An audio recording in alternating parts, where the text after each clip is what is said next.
මිනිස්ලොව උපදින්නට මහා මායා දේවියගේ කුස පිළිසිඳ ගත්තා වූද සසර කතරෙහි සැරිසරන සත්වයන් දුකින් මුදවාලීම සඳහා මහා අභිනිෂ්ක්‍රමණය සිදු කළා වූද ලෞතුරු බුද්ධත්වයට පත්ව බරණැස ඉසිපතන මිගදායේදී ප්‍රථම වරට පස්වග තවුසන් උදෙසා මහා ධම්මචක්ක පවත්වන සූත්‍රය දේශනා කොට වදාළා වූ සියම් රට උපාලි තෙරුන් වහන්සේ ඇතුළු පිරිස ගෙන්වා ලංකා ද්වීපය තුල උපසම්පදාව නැවත ප්‍රතිෂ්ඨාපනය කළා වූද මේ උතුම් ඇසලපුන් පොහෝදා පින් කැමති ඔබ සියල්ල දම් අමා වරුසාවෙන් නිවා සනහාලනු පිණිස ඔබ වෙත ගෙනෙන මහා ධර්ම පරිත්‍යාගය සියත ඇසලපුන් පොහෝදා ධර්ම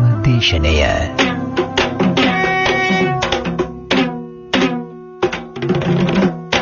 අද දේශකයානෝ පූජ්‍යපාද ගලිගමුවේ ඥානදීප ස්වාමින් වහන්සේ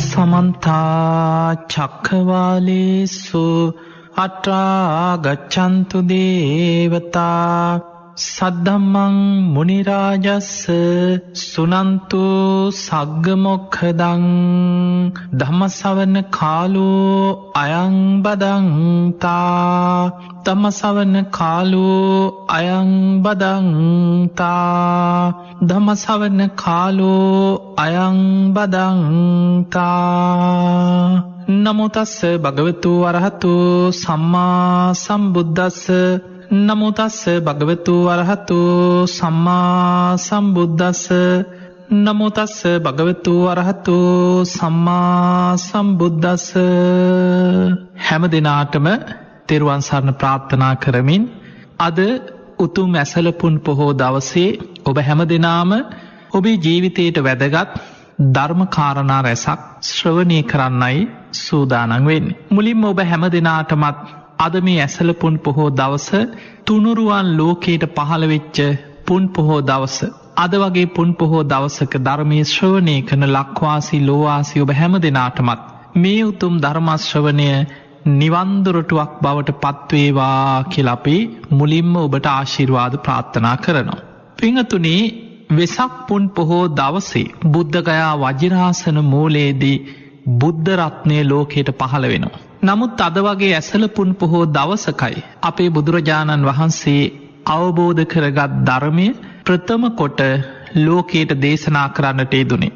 බුදුරජාණන් වහන්සේගේ බුදු මුවින් ඒ අවබෝධ කරගත් ධර්මය ලෝකයාට දේශනා වුණේ. ඒ නිසා ධර්මය ලෝකයට පහළ වෙන්නේ, ධර්ම රත්නය පහළ වෙන්නේ අද වගේ පුන් පොහෝ දවසක. ඊළඟට මේ දේශනාව අවසන් වෙද්දී එදා බණහපු කොණ්ණඤ්ඤ වප්ප බද්දිය මහානාම අස්සජී කියන මේ පස්වක භික්ෂූන් වහන්සේලා අතරින් කොණ්ණඤ්ඤ ස්වාමීන් වහන්සේ උතුම් සෝවාන් ඵලයට පත් වුණා. බුදුරජාණන් වහන්සේ මෙහෙන්න මහණෙනි මේ ධර්මයේ සාක්ඛාතයි මනාකොට දේශනා කොට තිබෙන්නේ කියලා ශ්‍රී හස්තේ දිගු කරනවා සමගම ඒහි බික්කු භාවයෙන් පැවිදි උපසම්පදාව ලැබුණා. ඒ තමයි මේ බුද්ධ ශාසනයේ ප්‍රථම ශ්‍රාවක සංඝ රත්නයේ පහළවීම. අන්න එතනදී බුද්ධ ධම්ම සංඝ කියන තුනුරුවන් සම්පූර්ණ වෙලා තුනුරුවන් ලෝකෙ පහළ වුණා. ඊළඟට පින්වතුනි, සාදුකාරය. අද අපි බණ අහනකොට බණ කියනකොට සාදුකාර දෙනවා. එදා බුදුරජාණන් වහන්සේගේ මේ දේශනාව අහලා බෝමාටු දෙවියන්ගේ පටන් අකනිටා බඹලව දක්වා දෙවිවරු එක හඬින් සාදුකාර දෙමින් ප්‍රීතිගෝසා පැවැත්වුවේ අද වගේ පුන් පොහෝ දවසක. ඒ නිසා ඇසල පෝයත් එක්ක යෙදිච්ච ශාසනික කරුණු ගණනාවක් ධර්මයේ සඳහන් වෙනවා. මෙන්න මේ කාරණා කීපය අපි බුදුරජාණන් වහන්සේ බුද්ධත්වයට පත්වෙච්ච මොහොතේ පටන් අපි නිරවුල්ව තේරුම් ගන්න උත්සාහයක් ගමු. ඔබ දන්නවා බුදුරජාණන් වහන්සේ වෙසක් පුන් පොහෝ දවසේ එදා බුද්ධගයා වජිරාසන මූලයේදී නැගෙනහිර දිසාවට මුහුණලා රාත්‍රී පළවෙනි යාමේ පුබ්බේ නිවාසානුස්සති ඥානෙ, රාත්‍රී දෙවනි යාමේ චතුප්පාත ඥානෙ, රාත්‍රී තුන්වෙනි යාමේ පටිච්ච සමුප්පාදය අනුලෝම ප්‍රතිලෝම වශයෙන් විමසලා අවසන් වෙනවා සමගම බුදුරජාණන් වහන්සේ එදා නැගෙනහිර දිසාවට මුහුණලා අරුණෝදයක් සමගම හිත සියලු කෙලෙසුන්ගෙන් සියලු ආශ්‍රවයන්ගෙන් මිදිලා සම්මා සම්බුද්ධත්වයට පත් වුණා. බුද්ධ රත්නය ලෝකයට පහළ වුණාට බුදුරජාණන් වහන්සේ සම්බුද්ධත්වයට පත් වෙලා පළවෙනි සතිය බෝධි මූලේ විමුක්තිසුව විඳිමින් උන්වහන්සේ බෝධි මූලයේම වැඩ සිටියා. සතියක් පුරා බෝධි මූලේ වැඩ සිටිද්දී උන්වහන්සේ ඒ විමුක්තිසුව විඳිමින් වැඩ සිටිද්දී දෙව් බමුණු අතර පවා හැමෝටම හිත දකින්න බෑ. මහේශාක්‍ය හිත දකින්න පුළුවන් දෙවිවරු බුදුරජාණන් වහන්සේ බුදු වෙලාමයි මේ බෝධි මූලේ වැඩ සිටින්නේ කියලා ප්‍රීති ഘോഷා කරමින් සාදුකාර දෙමින් දෙව්ලොව සතුටු වෙනවා. ඒ අතර දින ගණනාවක් දින 7ක්ම බෝධි මූලේ තාමත් බුදුරජාණන් වහන්සේ ඉරියව්වත් වෙනස් නොකර ඒ විදිහටම වැඩ සිටිද්දී හිත දැකීමේ හැකියාවක් නැති ඇතැම් දෙවිවරුන්ට සැක ඉපදුනා. තාම ඔය වීරිය වඩනවා. තාම බුදු වෙලා නැතුව ඇති. උන්වහන්සේ බුදු වුණා නම් ඔතනින් නැගිටිනවනේ. ඔය තාම වජිරාසනේ ඒ විදිහට වැඩ ඉන්නේ.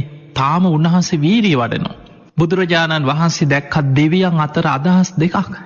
බොහෝ දෙවි දේවතාවරු ඒ කාන්තෙන් බුදු වුණා කියලා ප්‍රීති ഘോഷා කරත් ඇතැම් දෙවිවරුන්ට සැක සංකා.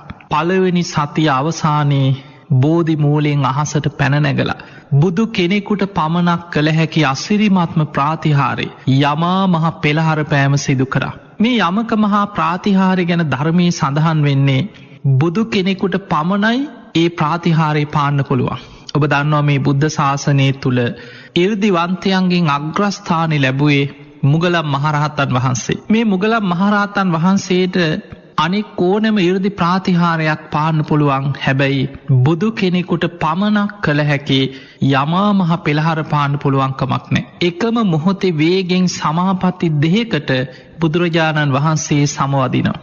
එකිනෙකට වෙනස් සමාපatti දෙකක්.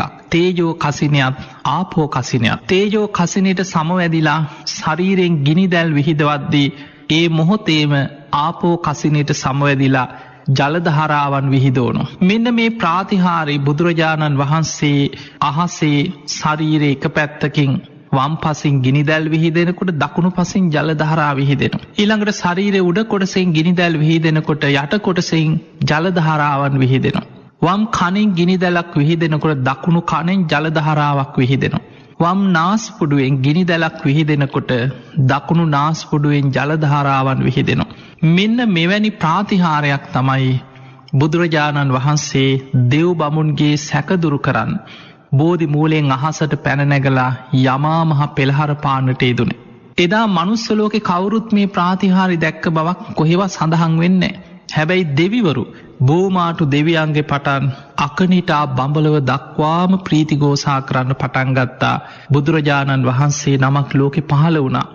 ඒ කාන්තෙන් සම්බුද්ධත්වයට පත් වෙලා බුදු කෙනෙකුට පමණක් කළ හැකි අසිරිමත්ම පෙළහර පෑම යමා මහ පෙළහර පානවා කියලා දෙවියන් ප්‍රීති ഘോഷා කරා. ඒ පළවෙනි සතිය අවසානයේ ওই යමා මහ පෙළහර පාල අවසන් වෙලා බුදුරජාණන් වහන්සේ දෙවනි සතියම බෝධීන් වහන්සේට නේත්‍ර පූජාවකින් පූජාවක් කරා. තමන් වහන්සේ මව් කුසින් බිහි වෙන මොහොතේම හටගත් සහජාත වස්තුවක් බෝ අංකුරේ උන්වහන්සේට බුදු වෙන සෙවණ දුන්නා. ඒ බෝධීන් වහන්සේට සතියක් පුරා නේත්‍ර පූජාවකින් අපි කියනවා අනිමිස ලෝචන පූජාව කියලා. බුදුරජාණන් වහන්සේ ඒ බෝධීන් වහන්සේ දෙස බලාගෙන නේත්‍ර පූජාවකින් සතියක් පුරා පූජාවක් කරා. තුන්වෙනි සතිය බුදුරජාණන් වහන්සේ ඒ අනිමිස ලෝචන පූජාව සිදු කරපු ස්ථානයත් බෝධි මූලයත් අතර රුවන් සක්මනක් මවාගෙන මේ ධර්මයේ අනුලෝම ප්‍රතිලෝම වශයෙන් විමසමින් රුවන් සක්මනක යෙදුණා. ඒ අතර සඳහන් වෙනවා බුදුරජාණන් වහන්සේ තවත් බුදුරුවක් උන්වහන්සේ වගේම බුදුරුවක් මවාගෙන සක්මන් කරනකොට ඒ බුදුරුවත් බුදුරජාණන් වහන්සේ සක්මන් කරනකොට උන්වහන්සේට ප්‍රතිවිරුද්ධ විදිහට සක්මන් කරනවා. දෙව් බමුණු අහසේ ඉඳන් දකින්නේ බුදුරු දෙනමක් සක්මන් කරනවා කියලා. ওই විදිහට සතියක් පුරා රුවන් සක්මනේ යෙදුණා. හතරවෙනි සතියේ බුදුරජාණන් වහන්සේ ශක්‍ර දෙවියන් විසින් මවපු රුවන් ගේ මත වැඩ ඉඳලා මේ ධර්මයේ පරම ගාම්භීරම කොටස අභිධර්මයේ මෙනෙහි කරන්න පටන් ගත්තා. සතියක් පුරා ඒ අභිධර්මයේ මෙනෙහි කරද්දී බුදුරජාණන් වහන්සේගේ ලේ ධාතුව පවිත්‍රත්වයට පත්වෙමින් බුදු සිරුරෙන් සවනක් ගන බුද්ධ රශ්මි ධාරාවන් විහිදුනා කියලා සඳහන් වෙනවා. පින්වතුනි, බුදුරජාණන් වහන්සේ බුදු වෙච්ච පළවෙනි දවසේ බෝධි මූලයේදී බුදු රැස් විහිදුනා කියලා සඳහන් වෙන්නේ. දෙවනි සතියේ නේත්‍ර පූජාවකින් පූජාවක් කරා. තුන්වෙනි සතියේ රුවන් සක්මනේ දුනා. හතරවෙනි සතියේ මේ අභිධර්මයේ ප ဋ ාණ ප්‍රකරණය කියන ගාම්භීර කොටස් මෙනෙහි කරගෙන යද්දී උන්වහන්සේගේ ශරීරයෙන් සවනක් ගන්න බුද්ධ රශ්මි ධාරා විහිදෙන්න පටන් ගත්තා. ඊළඟට බුදුරජාණන් වහන්සේ බුද්ධත්වයට පත් වෙලා පස්වෙනි සතිය අජපාල කියන නුගරුක මුල වැඩ සිටියා. සමාපatti සුවයෙන් වැඩ සිටිද්දී එතනදී බුදුරජාණන් වහන්සේ ලෝකෙ දිහා බුදු වැසින් බැලුවා. මේ ධර්මයේ නම් පරම ගාම්භීරයි. නමුත් මේ ලෝකෙ මිනිස්යන් කෙලෙස් වලමයි ජීවත් වෙන්නේ. කෙලෙස් වලින්මයි සතුට සැපේ හොයන්නේ. පංචකාමයන් තුල බැසගෙන ඉන්න මේ ලෝකයා මේ පරම ගාම්භීර ධර්මය අවබෝධ කරගනීවි දෝ කියලා බුදුරජාණන් වහන්සේ බුදු වැසින් විමසුවා. ඒ වෙලාවේ බුදුරජාණන් වහන්සේගේ හිත දැකපු සහම්පති මහා බ්‍රහ්ම දෙවියන් බුදුරජාණන් වහන්සේ ඉදිරියේ පෙනී ඉඳලා ආරාධනයක් කරා, නිදුකානන් වහන්සේ දහම් දෙසන සේක්වා, සුගතයන් වහන්සේ දහම් දෙසන සේක්වා. බුදුරජාණන් වහන්සේට බණ කියන්න ආරාධනා කරන්නේ පස්වෙනි සතියේ සහම්පති මහා බ්‍රහ්ම දෙවියන්. උපමාවකට සඳහන් වෙනවා බුදුරජාණන් වහන්සේ බුදුවැසින් ලෝකයේ දැක්කේ නෙළුම් විලක් වගේ කියලා. ඒකේ තේරුම තමයි නෙළුම් විලක සමහර මල් තියෙනවා උඩට ඇවිල්ලා හිරු රැස් වැටෙනකොට පිපෙනවා. සමහර ඒවා පිපෙන්න ආසන්නයි. සමහර ඒවා තියෙනවා වතුරින් උඩටවත් එන්නේ නැතුව ඇතුළෙම කුණු වෙලා යනවා. උඩට මතුවෙන්නේ නැහැ. ඒ වගේ මේ ලෝකෙ කෙලෙස් අඩු අය ඉන්නවා. ධර්මය ඇහුනොත් අවබෝධ කරගන්න පින තියෙන අය ඉන්නවා. සමහර අය ඉන්නවා කොච්චර කිව්වත් කොච්චර බණ ඇහුවත් සතර අපායේ මහගෙදර කරගෙන ජීවත් වෙන පිරිස. ඒ අය ධර්ම අවබෝධයට හිත යොමු කරන්නේ. හැබැයි පින් ඇති අය ඉන්නවා. ඒ අයට අහන්න ලැබුණොත් අවබෝධ කරනවා. මේක දැක්ක බුදුරජාණන් වහන්සේ මේ ලෝක සත්වයාගේම හිත්වල ස්වභාවය බුදු ඇසින් දැකලා බුදුරජාණන් වහන්සේ නමකට පමණක් පිහිටන හැකියාවක් තමයි ඉන්ද්‍රිය පරෝ පරියත්තේ ඥානෙ. සියලු දෙනාගේ බුදුහාඳුරන්ගෙන් බණහන්න 1000ක් බණහන්න වැඩ සිටියත් ඒ දහසක් දෙනාගේ සිත් ඒ අයගේ ධර්ම අවබෝධ කිරීමේ කුසලතාවේ සංසාර පින ඒ සියල්ල බුදු ඇසින් දකින්න පුළුවන්. මේ කෙනා උග්ගටිතඤ්ඤ කෙනෙක්ද, මේ කෙනා විපටිතඤ්ඤෝ කෙනෙක්ද, මේ කෙනා නෙය්‍ය පුද්ගලයෙක්ද, මේ කෙනා පදපරම කෙනෙක්ද කියලා ඒ අයගේ ධර්ම අවබෝධ කිරීමේ කුසලතාවේ බුදුරජාණන් වහන්සේ බුදු ඇසින් දකිනවා. මේක දැකපු බුදුරජාණන් වහන්සේ උදානයක් පළ කරනවා. අස්සවනතෝ ධම්මස්ස පරිහායන්ති. මේ ධර්මය අහන්න නොලැබුණොත් මේ ලෝකෙ මිනිස්සු පින් ඇති අය පිරිහෙනවා. භවිස්සන්ති ධම්මස් සංඥාතාරෝ. මේ ධර්මය අහන්න ලැබුණොත් අවබෝධ කරගන්න පින් ඇති අය මේ ලෝකෙ පහළ වෙනවා. ඒ නිසා අපාරුතා තේසං අමතස්ස ద్వාරා යෝ සෝතවන්තෝ පමුජ්ජස්සු සද්ධං කියලා බුදුරජාණන් වහන්සේ ওই ගාථාව ප්‍රකාශ කරා. ඔන්න බුදු කෙනෙක් ලෝකෙ පහළ වෙලා දහම් ගඟ ලෝකයට විවර කරනවා. සද්ධාව ඇත්තෝ දිසවන් යොමා මේ ධර්මයේම අසත්වා කියලා ඒ උදාන ගාථාව පළ කරා. එතනදි තමයි බුදුරජාණන් වහන්සේ බුදු ඇසින් බලන්නේ කාටද මම මේ ධර්මයේ දේශනා කරන්නේ. මේ අවබෝධ කරගත් ධර්මයේ මුලින්ම මම දේශනා කරන්නේ කාටද? උන්වහන්සේට මුලින්ම මතක් වුණේ ආලාර කාලාම. ඒ මොහොතේම බුදුරජාණන් වහන්සේට වැටහුණා ආලාර කාලාම දින 7කට පෙර මිය ගිහිල්ලා අරූපී බ්‍රහ්මතලයක ඉපදිලා දෙවි කෙනෙකුත් ඒ මොහොතේම බුදුරජාණන් වහන්සේට මේ කාරණේ කියා හිටියා. ස්වාමීනි භාග්‍යතුන් වහන්සේ ආලාර කාලාම දින 7කට පෙර මිය ගියා. ඌ අරූපී බ්‍රහ්මතලයක ඉපදුනා. ඊළඟට බුදුරජාණන් වහන්සේ බැලුවා උද්දක රාම පුත්ත. ඔහුත් විමුක්තිය පිණිස වීරිය වඩපු කෙනෙක්, කෙලෙස් අඩුවෙන් ජීවත් වෙච්ච කෙනෙක්. මේ ධර්මය අවබෝධ කරાવી කියලා බුදු ඇසින් බලද්දී කලින් දවසේ රාත්‍රියේ මරණයට පත් වෙලා අරූපී බ්‍රහ්මතලයක ඉපදිලා. ඒ මොහොතේ දේවතාවෙකුත් පෙනී ඉඳලා ඒ කාරණේ ඒ විදිහටම බුදුරජාණන් වහන්සේ ඉදිරියේ කියා හිටියා. ඒ වෙලාවේ තමයි බුදුරජාණන් වහන්සේ ඊළඟට බැලුවේ කාටද එහෙනම් මන් ධර්මයේ දේශනා කරන්න. පස්වක භික්ෂූන් වහන්සේලා. උන්වහන්සේ දුෂ්කර ක්‍රියා කරන කාලේ උන්වහන්සේට උදව්වට උපස්ථානයට ඇවිල්ලා දැම් බුදු වෙයි කියලා දුෂ්කර ක්‍රියා කරද්දි බලාගෙන උදව් කරපු උපස්ථාන කරපු 5 දෙනා. හැබැයි බුදුරජාණන් වහන්සේ දුෂ්කර ක්‍රියා කිරීම අතහැරියා විතරයි. එදා බෝසතාණන් වහන්සේ මොකද මේ අය විශ්වාස කරගෙන හිටියේ බුදු වෙන්න නම් ඒ කාන්තේම දුෂ්කර ක්‍රියාවෙන්මයි විමුක්තියක් ලැබෙන්නේ කියලා. අපේ බෝසතාණන් වහන්සේ මේ දුෂ්කර ක්‍රියාව අතහරිද්දී මේ 5 දෙනාම උන්වහන්සේ අතහැරලා බැන යන්න ගියා. උන්වහන්සේ අතහැරලා ගියා. එහෙම ගිහිල්ලා බොහෝ දුරක් ගිහිල්ලා ඉසිපතන මිගදාය කියන භූමියට වෙලා ඒ අය තාපස පැවිද්දෙන් තවුසු හැටියට පැවිදි වෙලා හිටියේ. ඒ තවුස්දම් පුරමින් මේ 5 දෙනා තාපස ජීවිතයක් ගත කරමින් හිටියා. මෙන්න මේ 5 දෙනා සසර පින් තියන අය. උන්වහන්සේ වෙනුවෙන්ම උපස්ථාන කරන්න ආපු මේ 5 දෙනා මේ අයට මන් ධර්මයේ දේශනා කරනවා කියලා බුද්ධත්වයට පත් වෙලා 5 වෙනි සතියේ අජපාල නුගරුක මුලදී තමයි අදිෂ්ඨාන කරගත්තේ. ඊළඟට 6 වෙනි සතියේ මුචලින්ද විලාසලට වැඩම කරා. මහා ධාරානිපාත වර්ෂාවක් ඇදහැලෙන ලකුණු පහළ වෙනකොට මේ විලට අධිග්‍රෝහිත නාගලෝකි නාගෙක් ඒ වෙලාවේ විශාල නාග ශරීරයක් මවාගෙන මේ සාමාන්‍ය සර්පෙක් නෙමෙයි. අපි දකින මේ තිරිසන් ලෝකයේ ඉන්න මේ සර්ප වර්ගවල ඉන්න ඒ සර්පෙක් නෙමෙයි. නාග ලෝකයට අයිති නාගෙක්. විශාල දරණ ගහගෙන විශාල නයෙක් වගේ නාග ස්වරූපෙ මවාගෙන උන්වහන්සේ වටා දරණ ගහගෙන හිසට ඉහලින් මුතු කුඩයක් ඉහළගෙන ඉන්නා වගේ පෙනගොබේ විහිදවාගෙන මේ මහා ධාරානිපාත වර්ෂාවෙන් එක වැහි බින්දුවකින්වත් උන්වහන්සේට පීඩාවක් නොවේවා කියලා සතියක් පුරා උන්වහන්සේට ආරක්ෂාව සැලසුවා. අංගුත්තර නිකායේ තියෙන මුචලින්ද සූත්‍රය කියලා දේශනාව. මේ දේශනාවේ සඳහන් වෙනවා මේ නාගයා මේ සතිය අවසානයේ නාග වේශය අතහැරලා බුදුරජාණන් වහන්සේට වන්දනා කරලා අතුරුදහන් වෙලා ගියා කියලා.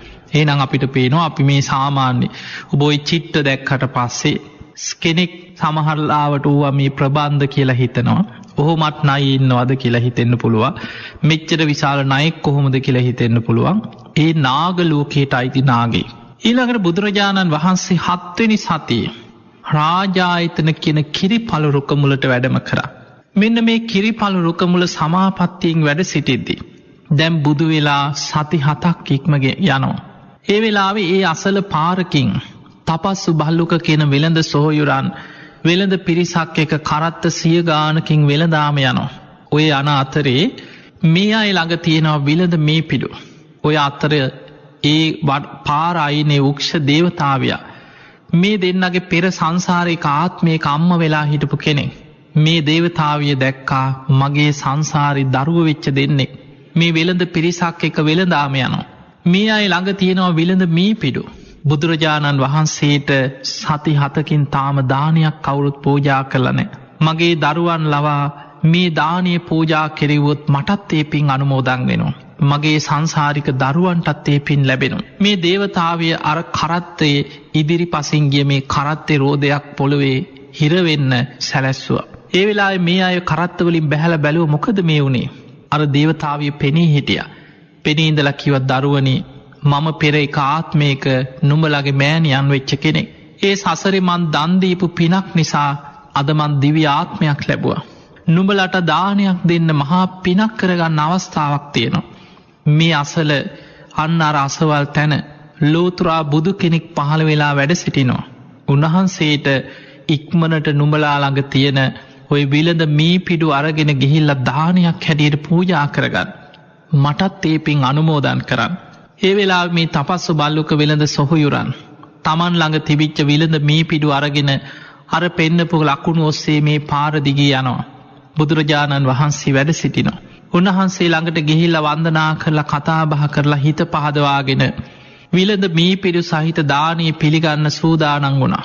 දැන් බුදුරජාණන් වහන්සේට දානි පිළිගන්න දෙයක් පාත්‍රයක් අතේ තිබුණේ නැහැ. ඔබ දන්නවා සුජාතාවගේ කිරිපිඩු පූජා කරපු ඒ රන් පාත්‍රයේ පවා කිරිපිඩු වළඳලා අවසන් වෙලා බුදුරජාණන් වහන්සේ ගංගානම් ගඟේ අතු ගංගාවක් වෙච්ච මේ ගංගාව වතුර පහර පහලට ගලාගෙන යනකොට ඒ මත පාත්‍රයේ තියලා අදිෂ්ඨානයක් කරා බුදු වෙන්න පෙර දවසේ මට ඒ කාන්තෙන් සම්බුද්ධත්වයේ ලැබේ නම් මේ ජල පහර වේගෙන් පහලට ගියත් පාත්‍රයේ උඩුගම් බලා යෑවා කියලා අදිෂ්ඨාන කරලා ඒ මොහොතේ පාත්‍රයේ අර ගඟ දිගේ උඩුගම් බලා ගිහිල්ලා එහෙමම ඇතුළට ගියා. වතුර පිරලා පාත්‍රයේ ඇතුළට යනකොට නාගලෝකේ නාගයන් මේ පාත්‍රය අරගෙන යනවා. ඒ පාත්‍රයේ නාගලෝකේ නාගයන් වැඳුම් පිදුම් කරා කියලා සඳහන් වෙනවා.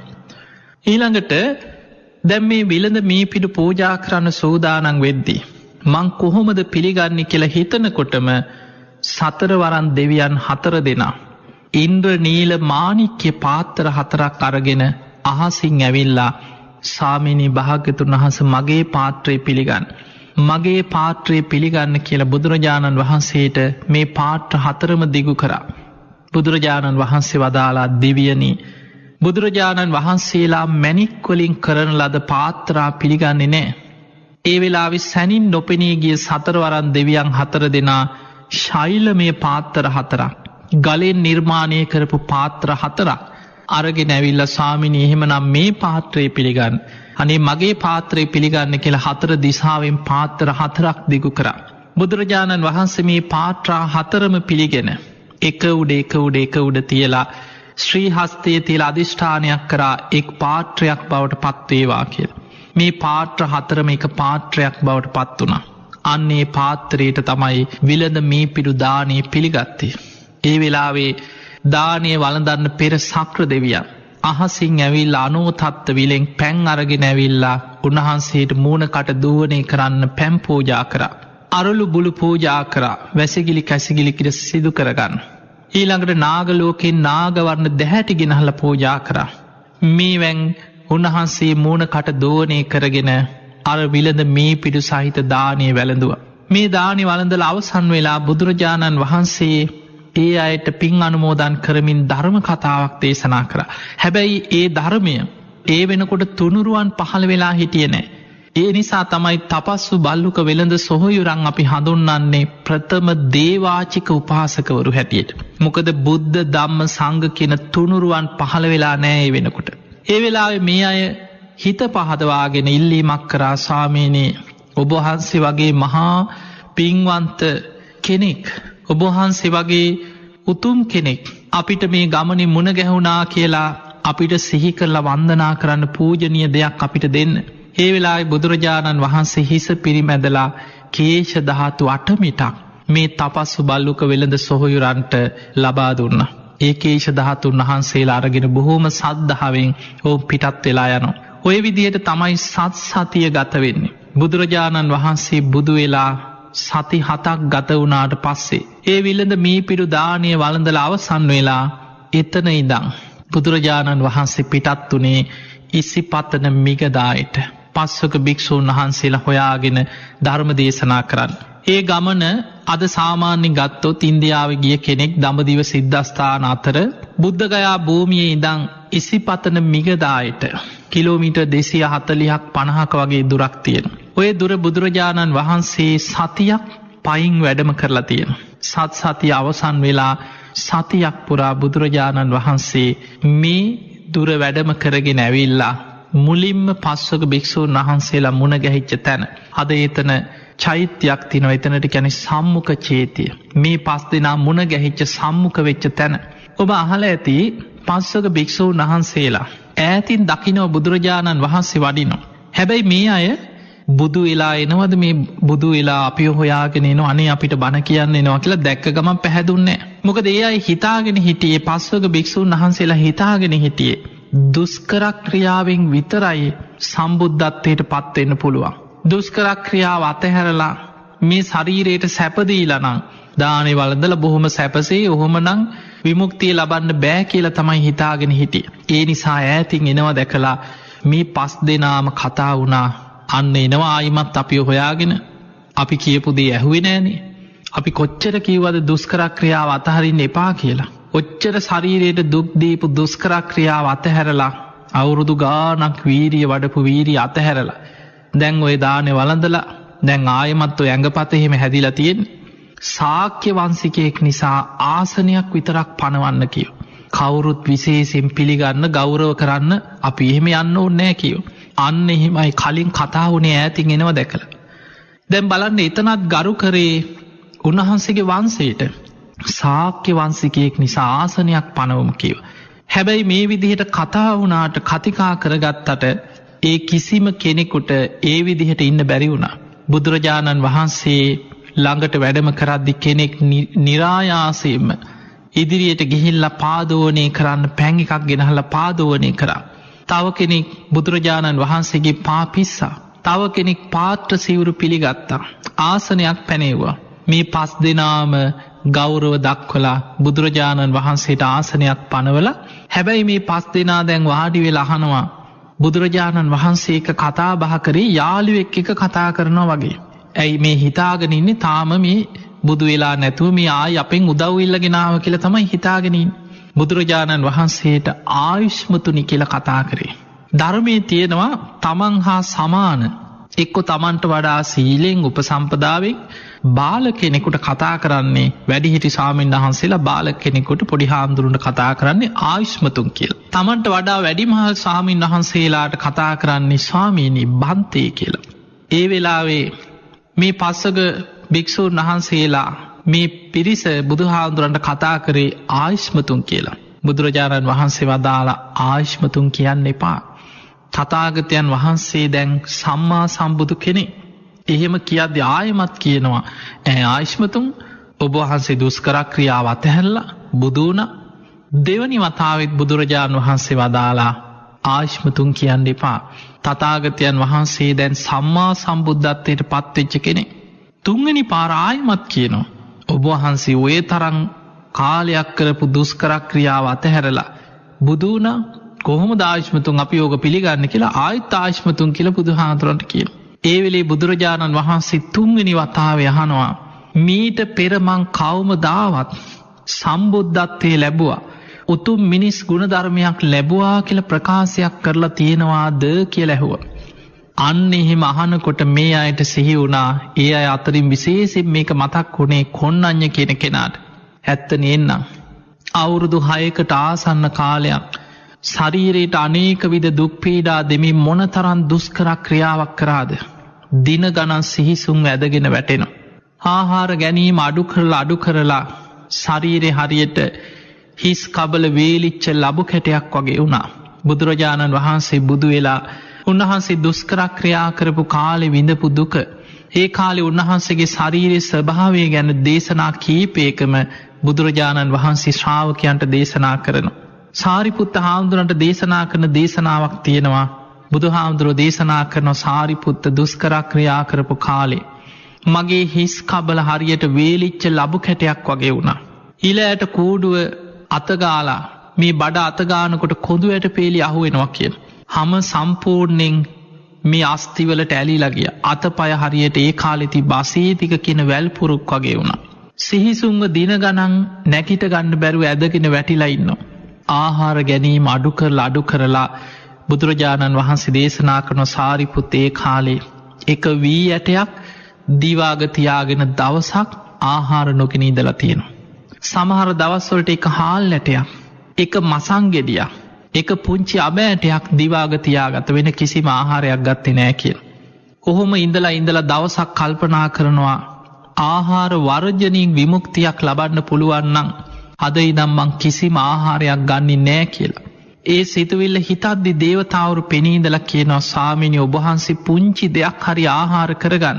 ඔබ වහන්සේ ආහාර ගැනීම සම්පූර්ණයෙන් නැවැත්තුවොත් අපි ওই රෝමකෝ පාත්‍රයෙන් දිව්‍ය ඕජාව ඔබ වහන්සේගේ ශරීරයට ඇතුල් කරනවා. ඒ වෙලේ උන්වහන්සේට හිතුණා මම ආහාර ගන්නෙ නෑ කියලා අදිෂ්ඨාන කරොත් ඒකාන්තයෙන් දෙවියන් මගේ රෝමකෝ පාත්‍රයෙන් දිව්‍ය ඕජාව මේ ශරීරයට ඇතුල් කරાવી. එතකොට මගේ අදිෂ්ඨානි බොරුවක් බවට පත් වෙනවා. එහෙමනම් මම පාත්‍රයට වැටෙන දෙයක් පමණක් අද ඉඳන් ආහාර කරගන්නවා කියලා උන්වහන්සේ ගහක් යට වැඩ හිටියා. හුලගේ හමාගෙන ඇවිල්ලා ගහක පොත්තක්, කොළයක්, ගෙඩියක්, පුංචි දෙයක් පාත්‍රයට වැටෙනවද ඒ දේ පමණක් දිවාග තියාගත්තා. ඔබට හිතෙන්න පුළුවන් මේ වගේ පුංචි දෙයක් දිවාග තියාගෙන කොහොමද කෙනෙක් ජීවත් වුනේ? පින්වතුනි බුදුරජාණන් වහන්සේ උන්වහන්සේ සසරේ කොච්චර ඔය වගේ වීරිය වඩලා ජීවිතේ නැති වෙලා ඇද්ද පෙර සංසාරේ. හැබැයි ඒ ජීවිතේ උන්වහන්සේ පාරමී පුරලා බුදු වෙන්න පාරමී සම්පූර්ණ කරපු ආත්මේ. ඒ වගේමයි බුදු කෙනෙකුට මහා පුරුෂ ලක්ෂණ 32ක් තියෙනවා. ඒ අතර සඳහන් වෙනවා පහූත ජීවහ කියලා. ධර්මයේ සඳහන් වෙනවා බුදුරජාණන් වහන්සේගේ දිවාග රසනහර 700ක් පිහිටලා තියෙනවා. ඊටා පුංචි දෙයක් දිවාග තැබුවද එහි සම්පූර්ණ ආහාර ඕජාව සැනින් ශරීරයට උරා ගන්නවා. පුංචි දෙයකින් පවා බුදුරජාණන් වහන්සේගේ ශරීර ශක්තිය රැකගත්තා. හැබැයි උන්වහන්සේ ඒ තරම් දුෂ්කර ක්‍රියා කරලවත් කවදාවත් බොරුවක් කියලා නෑ. මට උතුම් මිනිස් ගුණ ධර්මයක් ලැබුණා කියලා එහෙම කවදාවත් කිව්වේ නෑ. එදා ඔය කාරණේ සිහිපත් කරද්දී කොණ්ණඤ්ඤ කියන කෙනාට මතක් වුණා නේ ඇත්ත නේනම්. මේ තරම් දුෂ්කර ක්‍රියා කරලවත් කවදාවත් උතුම් මිනිස් ගුණ ධර්මයක් ලැබුවා කියලා කියපු නැති කෙනෙක්. එහෙමනම් උන්වහන්සේ ඒකාන්තයෙන් මේ මාර්ගය හොයාගන්න ඇති. උන්වහන්සේ ඒකාන්තයෙන් බුද්ධත්වයට පත් වෙලා අනේ අපිව හොයාගෙන මේ ධර්මයේ කියලා දෙන්නමයි ආවේ. ඒත් අර අනිත් 4 දෙනාට ඒත් සැකයි. වප්ප බද්දිය මහානාම අස්සජී කියන අනිත් 4 දෙනාම තාම ඉන්නේ සැකේ. දුෂ්කර ක්‍රියාව අතහැරලා ඕක කොහොමද පිළිගන්නේ කියලා. හැබැයි මනුස්ස ලෝකේ එක්කෙනෙක් හරි දැන් උන්වහන්සේව පිළිගත්තා. එදා ඒ වෙනකොට බුද්ධත්වයට පත් වෙලා සති 8ක් දැන් ගත වෙලා. ඇසලපුන් පොහෝ දවස බුදුරජාණන් වහන්සේ පෙර බුදුවරුත් අවබෝධ කරගත් ධර්මයේ දේශනා කරපු අවිධහිත භූමිය. පින්වතුනි මතක තියාගන්න ධර්මයේ සඳහන් වෙනවා හැම බුදු කෙනෙක්ම බුද්ධත්වයට පත් වෙන්නේ දඹදිව මධ්‍ය දේශයේ මධ්‍ය භූමිය හැටියට හඳුන්වන වජිරාසන භූමිය මත. ඒ භූමිය හැම බුදු කෙනෙක් වෙනුවෙන්ම එතන සකස් වෙනවා. බුදුවරු වෙනස් වුණා කියලා ඒ භූමිය වෙනස් වෙන්නේ නැහැ. ඒ නිසා ධර්මයේ කියන්නේ අවිධහිත තැන. ඊළඟට හැම බුදු කෙනෙක්ම ප්‍රථම ධර්ම දේශනාව සිදු කරන්නේ අද අපි ඉසිපතන මිගදාය කියලා හඳුන්වන භූමිය. මේ ලෝකේ මේ විශ්වයේ පහළ වෙන සියලු බුදුවරුන්ම ප්‍රථම ධර්ම දේශනාව හැටියට ධම්මචක්ක දේශනාව දේශනා කරන්නේ ඒ භූමියේ එතන වැඩ ඉඳලා. ඒ නිසා එතනට කියනවා අවිධහිත තැන. තවත් අවිධහිත ස්ථාන දෙකක් ගැන සඳහන් වෙනවා. ඒ තමයි බුදුරජාණන් වහන්සේලා බුදු වෙලා වැඩිම කාලයක් වැඩ ඉන්න සවැත් නුවර ජේතවනයේ පිහිටන භූමිය. හැම බුදු කෙනෙක්ම සේවනය කරන අවිධහිත භූමිය.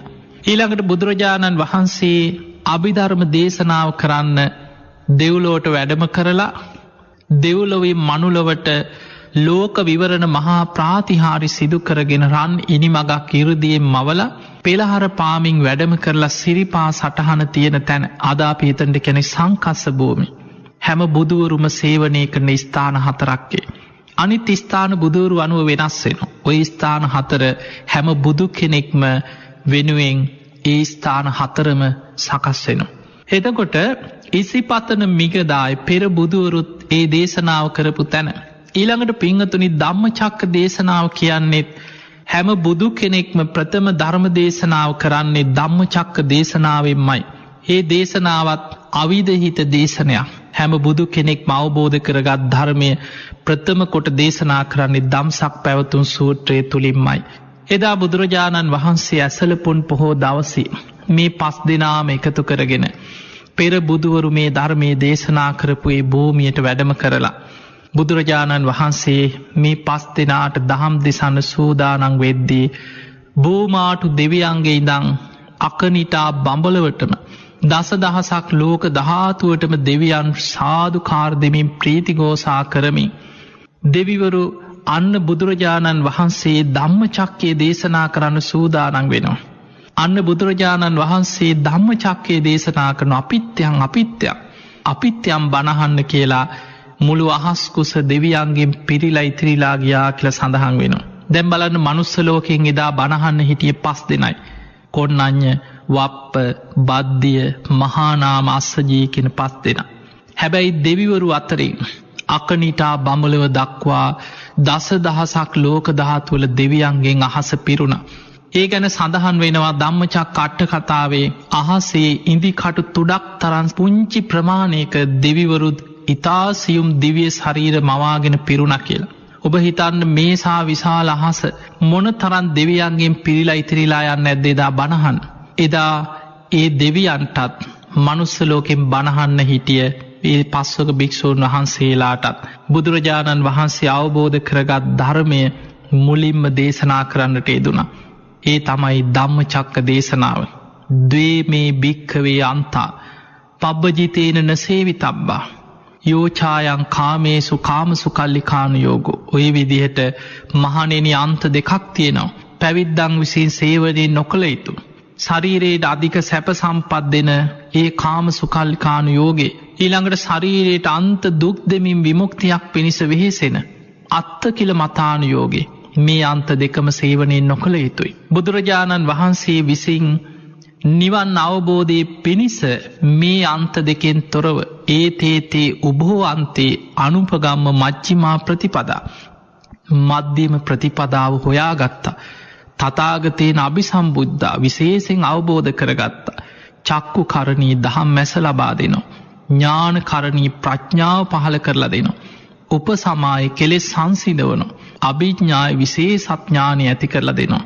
නිබ්බානාය සංවත්තන්ති නිවන පිණිස උපකාර කරනවා. ඒ තමයි මේ ආර්ය අෂ්ටාංගික මාර්ගය.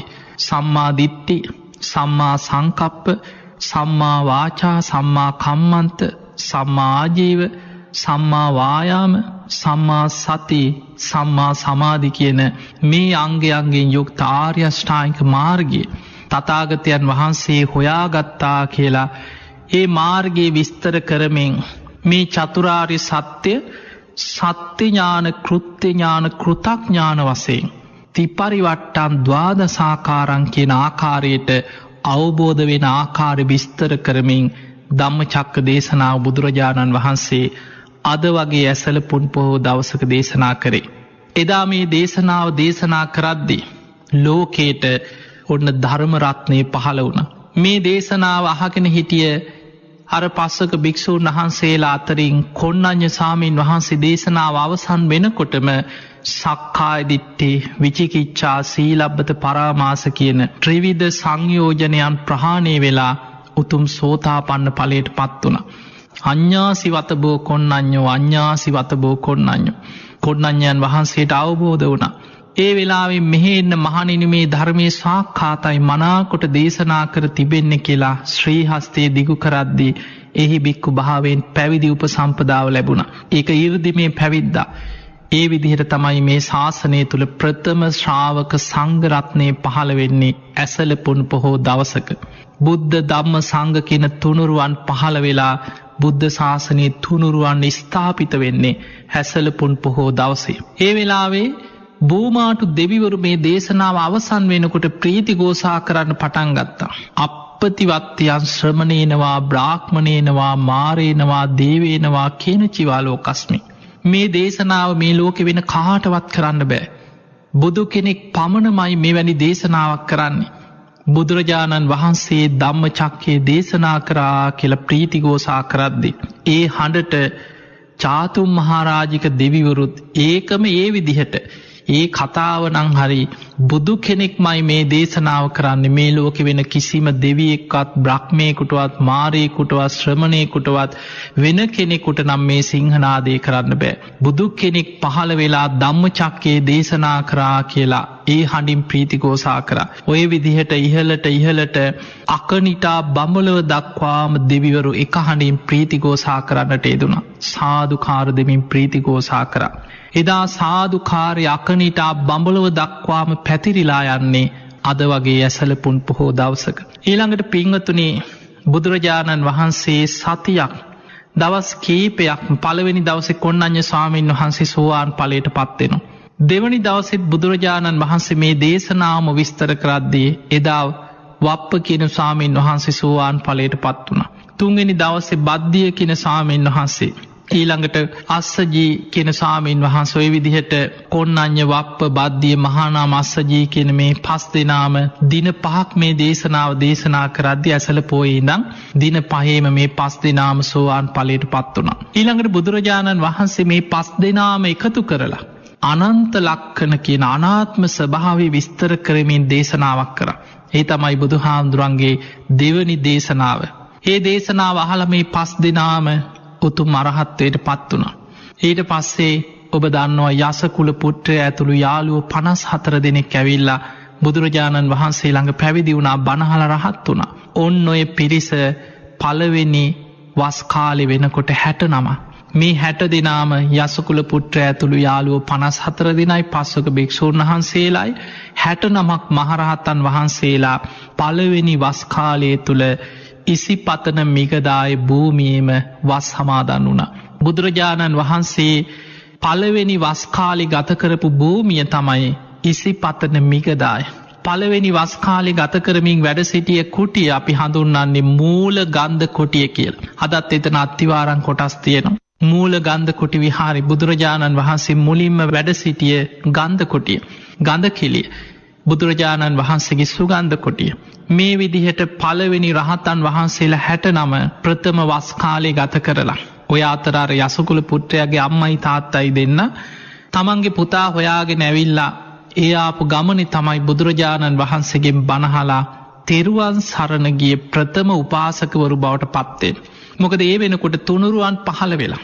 දැන් ඔබ මේ දේශනාවේ මුලින් ඇහුවා අර තපස්සු බහලුක වෙළඳ සොහොයුරන් වෙළඳ මේ පිඩු පූජා කරා. හැබැයි ඒ වෙලේ තුනුරුවන් පහළ වෙලා හිටියේ නැහැ. ඒ නිසා ඒ අය ප්‍රථම දේවාචික උපාසකවරු බවටයි පත් උනේ. නමුත් බුදුරජාණන් වහන්සේ ඇසලපුන් පොහෝ දවස් 25 මිගදායේ ධම්මචක්කේ දේශනා කළ අවසන් වෙද්දී තුනුරුවන් ලෝකෙ පහළ වෙලා. ඊට පස්සේ යසකුල පුත්‍රයාගේ අම්මයි තාත්තයි දෙන්න බණහලා බුද්ධ ධම්ම සංඝ කියන තෙරුවන් තුනුරුවන් සරණ ගිය ප්‍රථම උපාසක උපාසිකාවන් බවට පත් වෙනවා මේ බුද්ධ ශාසනය.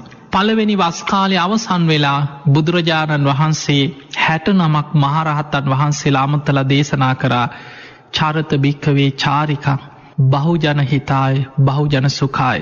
මහණෙනි චාරිකාය වඩින්න බොහෝ දෙනාට හිත පිණිස සැප පිණිස අත්තාය හිතාය සුඛාය දේව මනුස්සාන දෙව් මිනිස් ලෝකයාට හිත පිණිස යහපත පිණිස ගම් නියම් ගම් පුරා වැඩම කරමින් චාරිකාය වඩින්න.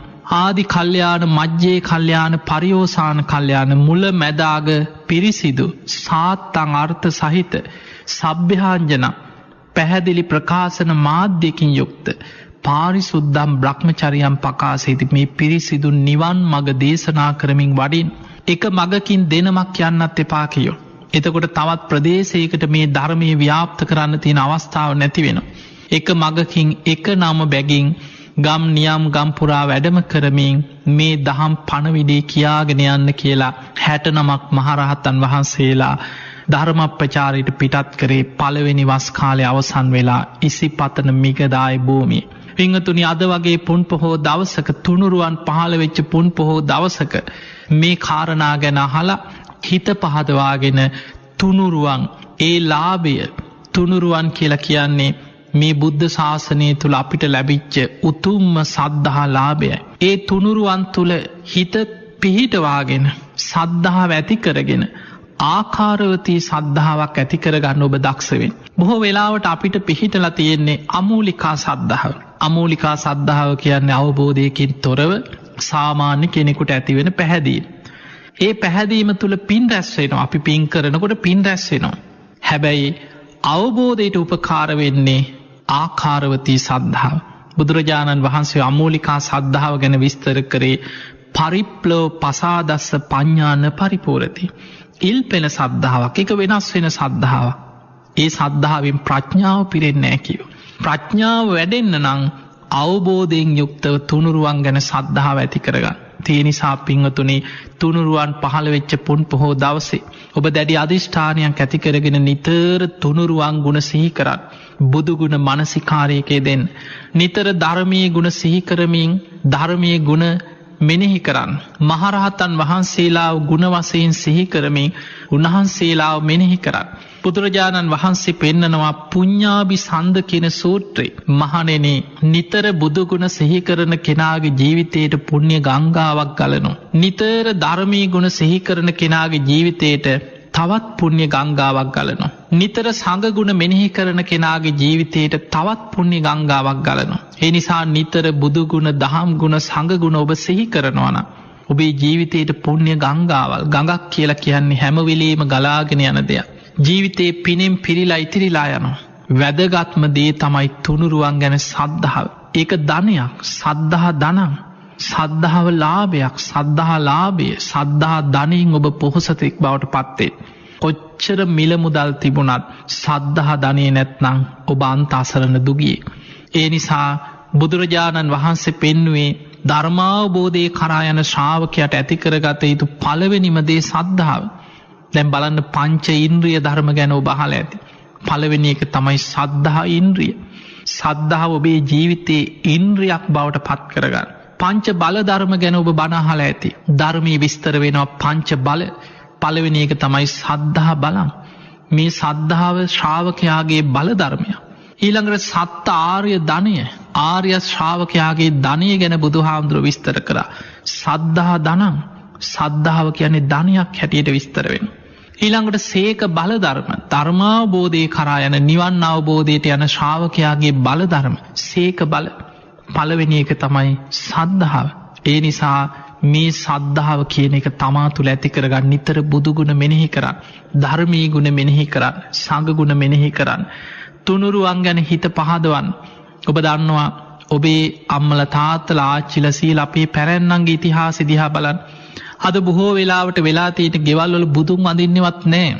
හැබැයි ඉස්සර මිනිස්සු උදේ පාන්දර නැගිටපු ගමන් උදේ පාන්දර මල් ටිකක් කඩාගෙන ඇවිල්ලා පැන් එකක් හරි පෙරලා තියලා නැගිටපු ගමන් බුදුන් වැඳා. ඊළඟට උදේ උයන්න ගත්තත් ඔබේ ආච්චිලා සීලා ගම්වල ජීවත් වෙච්ච මිනිස්සු ගැන හිතලා බලන්න උදේ පාන්දර කරන්නේ උයනකොට මුට්ටියටත් ගිහිලා අතගාලා වඳිනවා. හාල් ටික අතගාලා වඳිනවා. ඇයි මේ බුද්ධ පූජාව? ඉස්සල්ලාම උයලා ගෙවල් වල කොච්චර බඩකිනේ කිවත් කෑම බෙදන්න කලින් මුලින්ම බුද්ධ පූජාව තියලා බුදුන් ඇඳලා ගෙවල් වල කෑම ටික පිඟන් වලට බෙදුවේ.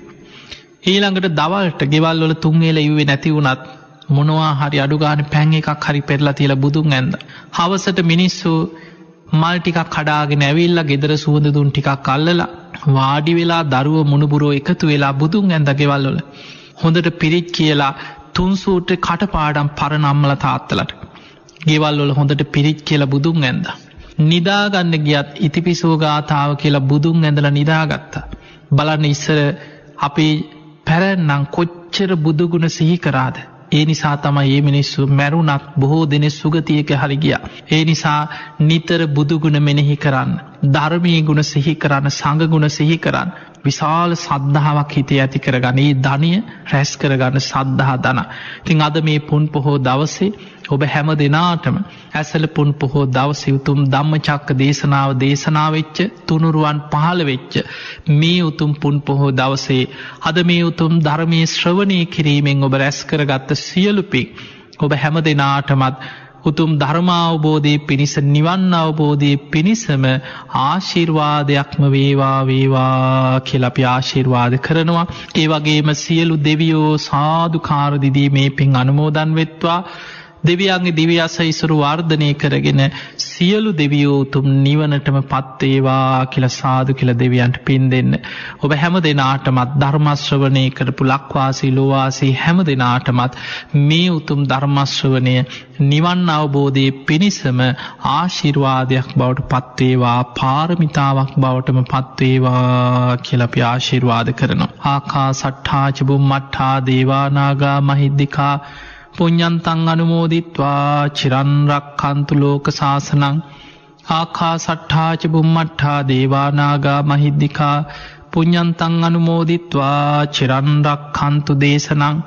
ආකාසට්ඨා ච බුම්මට්ඨා දේවා නාග මහිද්దికා පුඤ්ඤන්තං අනුමෝදිත්වා චිරන් රක්ඛන්තු ත්වං සදා. හැම දිනාම නිදුක් වේවා, නිරෝගී වේවා, සුවපත් වේවා, සුවපත් වේවා, සුවපත් වේවා. හැම දිනාටම සම්මා සම්බුදු සරණයි.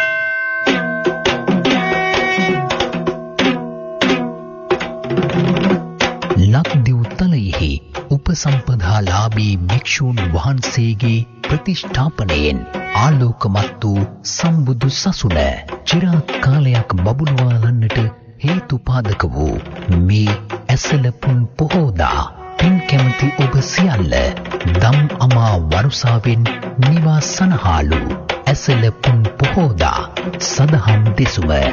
අද දේශකයානෝ පූජ්‍යපාද ගලිගමුවේ ඥානදීප ස්වාමීන් වහන්සේ.